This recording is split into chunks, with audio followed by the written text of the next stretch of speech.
বৃষ্টির পানি সংরক্ষণে খুলনার উপকূলবাসীর জন্য বরাদ্দ ছিল সরকারি পানির ট্যাঙ্ক স্থাপন ও বিতরণের দায়িত্ব দেওয়া হয়েছিল জনস্বাস্থ্য প্রকৌশল অধিদপ্তরকে। তা নিয়ে উঠেছে নানা অভিযোগ। খুলনা বিভাগীয় প্রতিনিধি মোহাম্মদ অসীমের তথ্য ছবিতে ডেস্ক রিপোর্ট।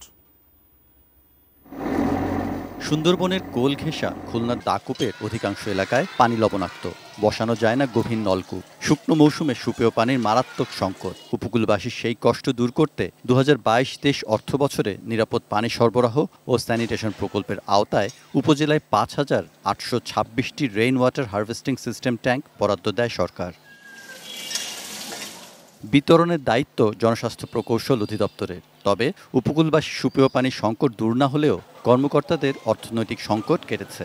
অভিযোগ, তালিকাভুক্তদের কাছ থেকে নেওয়া হয়েছে 5 থেকে 7,000 টাকা করে। জনস্বাস্থ্য প্রকৌশল অধিদপ্তরের তথ্য মতে 4,691টি ট্যাঙ্ক বিতরণ করা হয়েছে। তবে কারা পেলেন তা নিয়েও রয়েছে প্রশ্ন। টাকা পয়সা দিতে পারে তাদের দেয়, যাকে বাড়ি 2-1টা আছে তাদের বাড়িও দেয়। 5,000 টাকা দিলাম, ওখান থেকে প্রায় 6 মাস পরে আমি ট্যাঙ্কি পাই। আমরা টাকা পয়সা দিতে পারিনি বলে আমাদের ট্যাঙ্কি। এটিএন নিউজের অনুসন্ধানে দেখা গেছে বিশেষ সুবিধায় ট্যাঙ্ক পেয়েছেন অনেক সরকারি চাকরিজীবী ও জনপ্রতিনিধি। প্রভাবশালী কিছু সাংবাদিকও রয়েছেন সে তালিকায়। পৌরসভার জন্য বরাদ্দ না থাকলে পৌর এলাকায় দেখা গেছে সরকারি এ ট্যাঙ্ক, অথচ ঘুষের টাকা না দিতে পারায় বঞ্চিত হয়েছে অসচ্ছল পরিবারগুলো। বিগত সময় যখন করা হয়েছে তখন তো বিভিন্ন সুবিধাভোগী লোকজন থাকে আর কি, প্রত্যেকটা রাজনৈতিক দলের তো কিছু লোকজন থাকে, এরা ইনভলভ। পানির ট্যাঙ্ক বিতরণে অনিয়মের কথা অস্বীকার করেনি উপজেলা জনস্বাস্থ্য প্রকৌশল অধিদপ্তরের কর্মকর্তারা।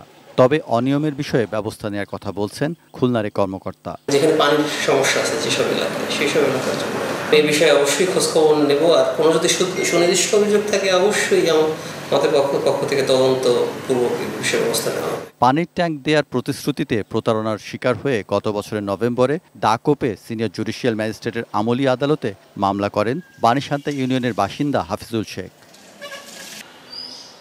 সৈকত Dasgupta, desk report, ATN news.